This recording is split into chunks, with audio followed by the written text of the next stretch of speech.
Dr. Khanna, Dr. Surajit Khanna, who was a deputy commissioner during 9/11 in New York City in charge of construction. He is a child safety advocate. He has talked in schools. He has talked on sex trafficking. He has talked about mentoring young kids. Please join him at his website is Khanna for Kids, Khanna for Kids, FOR Kids, Khanna for Kids. So please join us. And unfortunately, the Dr. Khanna could not join us today. So he'd written something in advance, and he has asked me to share it. Is racism groupthink? Is racism groupthink by Dr. Surajit Khanna at khannaforkids.com. Webster defines groupthink as a pattern of thought characterized by self-deception, consent, and conformity to group values and ethics. Psychology today says it occurs when a group of well-intentioned people make irrational or non-optimal decisions spurred on by the urge to conform, so that dissent becomes impossible within the group. The problematic characteristic of groupthink is fueled by an agenda, maybe to group members valuing harmony above critical thought. It's me, O Lord. Sometimes it says, there's a famous hymn that says that it's me, O Lord. Personal accountability. Dr. Surajit Khanna spoke about that in one of his blogs. You know, we had his most viewed video is the one on the Declaration of Independence at his YouTube site. But did you know that there was a Declaration of Interdependence that talks about the value of Americans having personal accountability for their actions? Just like what Dr. Martin Luther King said, I value a time when people are valued for their content of their character. Each person's responsible for themselves.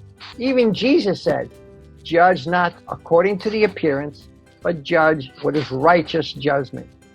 If you're judging someone by their outward appearance, you are not judging them rightly. You are not judging them righteously. You are biased, you are prejudiced, you are racist, because you're looking at the outside of them. Birds of a feather flock together. Yes, they do, Dr. Surajit Khanna says. But people are not birds. We're not birds. We shouldn't be flocking only to certain groups. We're part of a community, we're part of a town, we're part of a state, we're part of a country. So does groupthink dehumanize people outside of that group? Does it dehumanize the black race or any other group of people? When you have become a part of a defined group, and you become first and foremost that group and nothing else. You establish yourself and set yourself before anything else by that group. I am a member of this group. It's more important than my individuality. It's more important than my humanity, my personality, my character, my intellect. It's more important than my country. So what happens is when you dissent from this view, you are labeled, you are silenced by the very group that you're a part of. A perfect example is when, and this is not political, we're just using it as an example, when the presumptive Democratic nominee, Joe Biden, said, well, if you don't vote for me, you ain't black. I don't think he meant any harm by that statement. He was just relying on the statistics that show it's true. The vast majority of black voters do vote Democratic. He wasn't trying to be problematic. But the only problem with that statement is that it takes freedom of choice away from the individual. If you're part of this group, you have to conform. So Dr. Surajit Khanna went on to say, well, when you can't act or vote in a way that's against the prevailing majority of people in your group, it becomes groupthink because you can't do what you in your heart want to do. Hey, commonality is fine. We tend to move with those who have like interests. But once a group is defined, it takes on an us versus them mentality. It becomes a position of honor for the group members. I'm a member of this group. I'm a member of that group. Treat me in that certain way. People shut their ears. They shut their eyes towards the opinions of others when they are adhering to groupthink. Group bias is groupthink. Group bias is racist because you're defining a group as a certain way.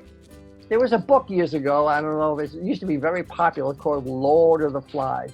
An excellent example of a group of people following groupthink to their detriment.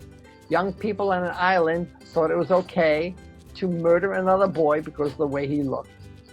Are we working towards a country skin color is irrelevant, or working for a country that highlights each group above the country? We've seen this time and time again. Dr. Surajit Khanna goes on to say, a group defines themselves, but then it continues to fracture itself into subcategories, and the comparison and descriptions and begin. This group is better than that group, we're better than you, you're no good, we're good. You know, without demeaning any person or group, just using an example, two simple examples. You know, the gender community has now split into 112 different categories.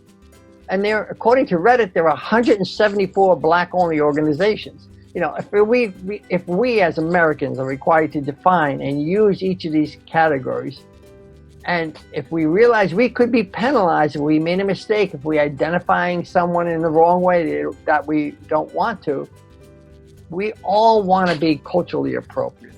But how difficult is it has to be made for all of us?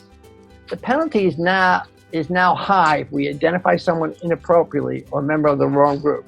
So there's a lot of fear about, well, how do I speak to a certain person from a certain group? Learning and remembering each category takes so much of a person's time. We can hardly think of anything else when we meet somebody. But sometimes, unfortunately, that's precisely what some groups want. They want to make it difficult for the majority so they conform to minority. This progresses to an all or nothing mentality. For example, you're at a party and you're speaking to someone you just met, and your initial reaction is, hey, this is a great person, I'd like to know them, I want to get to know them better, I want to be an ongoing friend with them. And then you go on and you're speaking, and then all of a sudden you get into something political, and it's not something you agree with. And then you say, I can't be friends with this person. See, differences define us when it's more important than commonality. The commonality is we are from one country. There was a popular saying years ago, I disagree with what you say, but I will defend to the death your right to say it. But what's happening today in the news and in the culture is, I disagree with what you say, and I will fight to the death to prevent you from saying it again. This is not freedom of speech. This is not America. Let's define ourselves as the Americans first, and not let groupthink or group leaders put us in a box. Dr. Surajit Khanna wants to go on to say that box should not control us. We are individuals. Remember the Declaration of Independence? We are each independent people. And I want to just close by saying Black Lives Matter.